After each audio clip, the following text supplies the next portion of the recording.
All right, what's good, y'all? Here in Florida, in Miami, for Grand Slam track, which is going down tomorrow, Saturday, and Sunday. But I wanted to dive in and speak about the Shanghai Diamond League that's going down on Saturday, as of course there's some high-profile names that are also competing there. I already did a preview of the men's 100-meter dash when they did announce it with Kishane Thompson, with Christian Coleman, with Letsile Tebogo, Akani Simbine. Marcel Jacobs was announced, but he unfortunately did pull out, due to injury.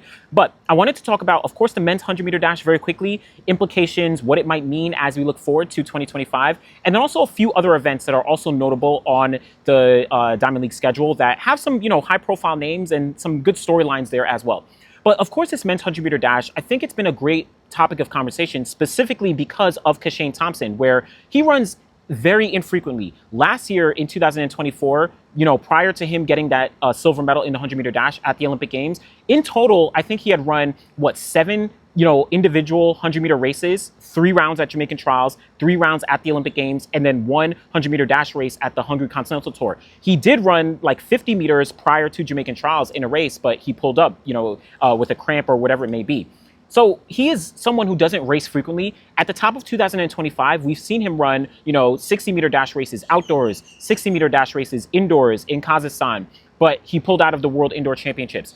I think with this 100-meter dash race in Shanghai, for me personally, I don't think there's going to be too much pressure that I'm putting on Kishane Thompson to perform or to finish, to win the race or to finish top 2 or even top 4, whatever it may be. I think I see this as a starting point for his 2025 outdoor season. He hasn't run a 100-meter dash outdoors yet. He is announced to run at the World Relays next week, and I think that's the core focus for Kishane at the moment. He wants to make sure that he's getting ready to prepare for the World Relays, where he's going to be racing and, practicing and preparing with the Jamaican team. Similar to someone like a Letsile Tebogo, where, he's been running 400s. He hasn't, I think he's won a single 400-meter race this year out of the 4 or 5 of them that he's run. He also ran a 200 in Botswana at the Continental Tour, very relaxed, kind of like chilling. And then last weekend at Xiamen, he finished like 6th or 7th in 100.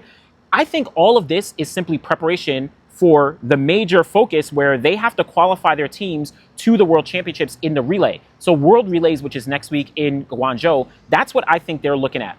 On top of that, their focus is also going to be the World Championships at the end of the year, as opposed to, these individual races. I would love to really see them go, in tip-top form and compete to the best of their ability, but there's also the reality that they're focusing on the World Championships. Someone like Kishane Thompson, he just does not compete very frequently throughout the years, whether that's due to injury, whether that's due to other factors that, we may not know about, that him and his coach know, but he just doesn't compete frequently. So I don't know if I expect him to win every single race if his ultimate goal is Jamaican Trials at the end of June and then the World Championships at the end of September.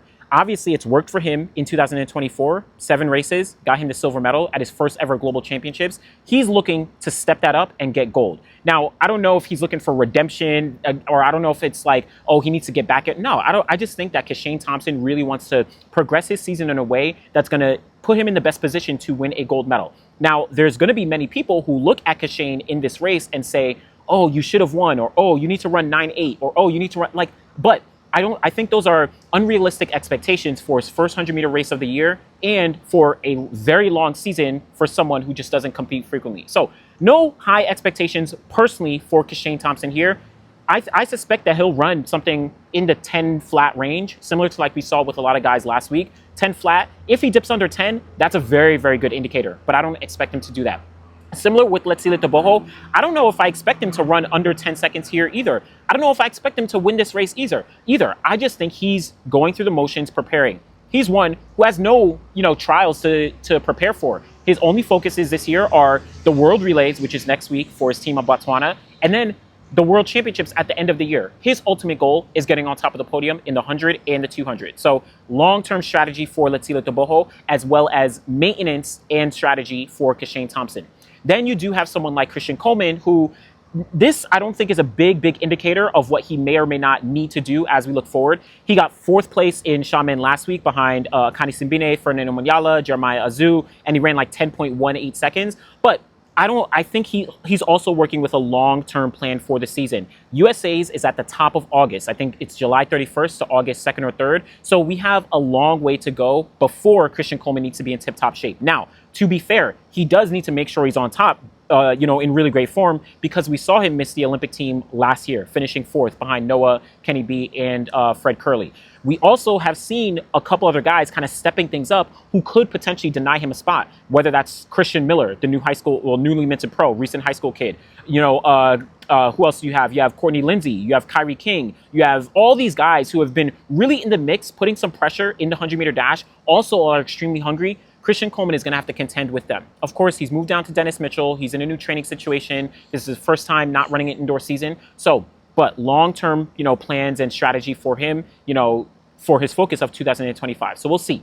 Not major expectations here. Similar thing with Akani Simbine. He did win in 9.90 seconds out in Xiamen. He's always someone who's consistent across the board when talking about the regular season. So again, I don't have major expectations, but I do think that he'll be able to really perform to the best of his abilities. And probably, like many people have been saying, he's probably the favorite going into this 100-meter dash race here. So overall, really, really great field that you do have in the 100-meter dash. But let's taper expectations a little bit when it comes to someone like Kishane Thompson specifically, as I think its focus is World Relays, Jamaican Trials, and then, the Olympic Games or the World Championships at the end of the year. So we'll see how that does play out. The other event that I did want to talk about is the women's 200-meter dash, as we don't see Sharika Jackson running here. Now, she did run in the 200 last week in Xiamen, where she finished 2nd place behind Anavia Battle. I think similar to Kishane Thompson, her focus is also helping the Jamaican team to qualify for the World Championships in the 4x100 meter relay next week, at the World Relays. And her also strong focus is gradual progression throughout the 2025 season. Like I said, and like, she's been saying, she doesn't have to worry about, the Jamaican Trials if she doesn't want to, because she has the wild card in the 200 to the World Championships. So she can have some slow and steady progress all throughout 2025. Now, if she does decide to also add in the 100-meter dash, depending on her health, depending on her strengths, depending on, how she's going throughout the year, then she'll have to contest that at Jamaican Trials, which, despite how competitive and how talented and, how Sharika Jackson is one of the best in the world, that will be a competitive, Jamaican Trials in the 100. But I do think she also is one who we don't have to worry too much because there's a long season ahead. So looking forward to seeing what Sharika can do. But in this field, Sharika is not here. You do have Anavia Battle. She is coming off some really strong momentum, getting the win at the Xiamen Diamond League, running 22.41 seconds. She had a very great 2024 season, despite not making the Olympic team, but she was very consistent on the Diamond League circuit. I think these races between the world lead of 10.98, between the 22.41, the race that she won in Xiamen last week in the 200, I think these races are a confidence builder for Anavia Battle as she progresses through 2025 to hopefully make the team in the 200, potentially even the 100, who knows, right? Going to the World Championships this year for the United States. It'll be competitive, but, I see her as probably the slight favorite in this race to consistently build more of that confidence. Now, you do have other people in this race. You have Jenna Prandini. She's doubling back. TT Terry doubling back as well. Jessica Gabai doubling back. You have Henriette Yager in the 400 dropping down. You have Amy Hunt, from Great Britain. She's in here. But the one athlete in here as well is Rashida Adeleke from Ireland, who's been running a lot of 200s, throughout the year, which has been very interesting. And I almost see Adeleke in a position of almost like a Fred Curley position where she's very strong in the 400. We know that's her bread and butter, and that's, she's still early in her career, and that's where she's really focused on. But she's run, I think, a windy 10.9 or 10.8. Someone can cross-check the facts for me, but she ran a windy sub-11 performance, but she hasn't been as strong in the 200 as people might have expected. She ran at the LA Grand Prix last year in the 200, did pretty decent kind of in the pack. She ran, I think it was at it might have been either the Monaco Diamond League or another Diamond League, last year in the 200. Again, kind of finished in the middle of the pack. She's run a couple 200s this year. She's running another one here, but we haven't seen, what we might expect of like a 21-second, performance from Rashida Adeleke, considering what she did while she was at Texas in the NCAA. She was an NCAA finalist, I think, back in 2022 or 2022. She was an NCAA finalist in the 60-meter dash indoors. Right? And of course, she did very well in the 200-meter dash, finishing, I think, 3rd place overall one of those years. So she has tons of chops when it comes to the 100, 200, and of course, 400. But it's interesting that we haven't seen it come to fruition in the form of a 21-second performance. So I don't know. Not saying that she's going to run that here, but it'll be interesting to see what she's able to do as, the year progresses. Of course, in the 200, and she wants to step things up, getting to the World Championships and getting on the podium. She finished 4th place in 2023, or 5th place, sorry. And she finished 4th place at the Olympic Games last year. She wants to get on the podium. So Rashida Adeleke is in that race.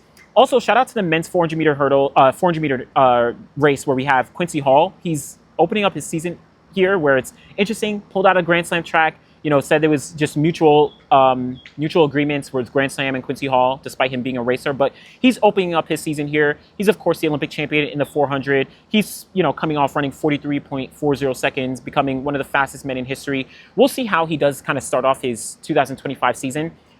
What's interesting is last year, he didn't even have like the greatest season early prior to the Olympic trials, but he was making steady progress. I think prior to the Olympic trials, he got faster and faster every single race. So look to see if he's able to do that here. He did get injured while running that 400 at the Olympic Games. We didn't see him on the 4x4. So we'll see if he is able to kind of start things off on a positive note. He's going to be going up against all the guys that we saw in Xiamen, between you know, Chris Bailey, between Karani James, between Vernon Norwood. All those guys are going to be right back in this 400 here. Now, a couple of the races that are on the docket here. Men's 110 meter hurdles.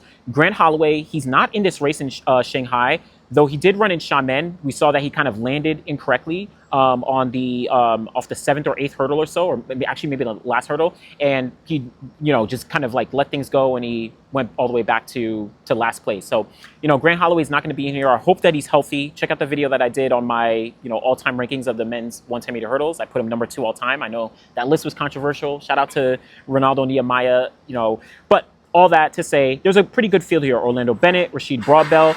You also have Hansel Parchment. So it'll be a pretty good field in the men's 110 meter hurdles. And in a few other races, men's triple jump, always love to see someone like Jordan Scott, who got the win in Xiamen with a new personal best of 17.27 seconds. Apologies for the background noise. You have Salif Mane. He unfortunately didn't do as well in Xiamen. You have Donald Scott. So a couple guys who are in this mix. Pedro Pablo Pichardo, he's of course in this competition as well. He's coming off the silver medal at the Olympic Games and also is a former Olympic champion. So always love to see Pichardo competing in here. Shout out to Hughes Fabriz-Zengo as well. He's going to be ending off his career, I think, in 2025 this year. It'll be his last season. So a couple other guys. You have Carson Warholm. He's coming off 300 meter world record, 300 meter hurdle world record from Xiamen. He'll be in the 400 meter hurdles here. Not much competition. You have Kyron McMaster again, CJ Allen, right? You have all these guys again, but we'll see how fast, you know, Carson Warholm is able to go. Is he able to run a 46-second performance this early in the year? Maybe, maybe not. That'll be interesting to see. If he is, oof, that's going up the ante with a lot of guys as we look forward to the 2025 season. Though Carson Warholm is, of course, older than whether it's Rod Benjamin, Alison Dos Santos, all those guys, he is still in great form. If we're talking about he's running 33 seconds in the 300 meter hurdles, man, if he's able to drop 46, that'll be a big, big performance here. 46 anything, even if it's like 46.9. So shout out to all them. And there's, you know, a couple others. You have the men's long jump. You have the women's 100 meter hurdles. Very, very competitive fields in Xiamen, in Shanghai. But let me know what you think of the Shanghai Diamond League. Of course, the men's 100 meters, but also the women's 200 and some of these other fields. Do you have high expectations for these athletes in this early season, you know, part of 2025? Or do you think that you should, you know, maybe we should give them a little bit of grace and give them time to progress, even if it's like, yo, we want to see them on, you know, right now, all the time? Let me know what you think. Be sure to like the video, subscribe to the channel. Always appreciate y'all. Thanks for watching.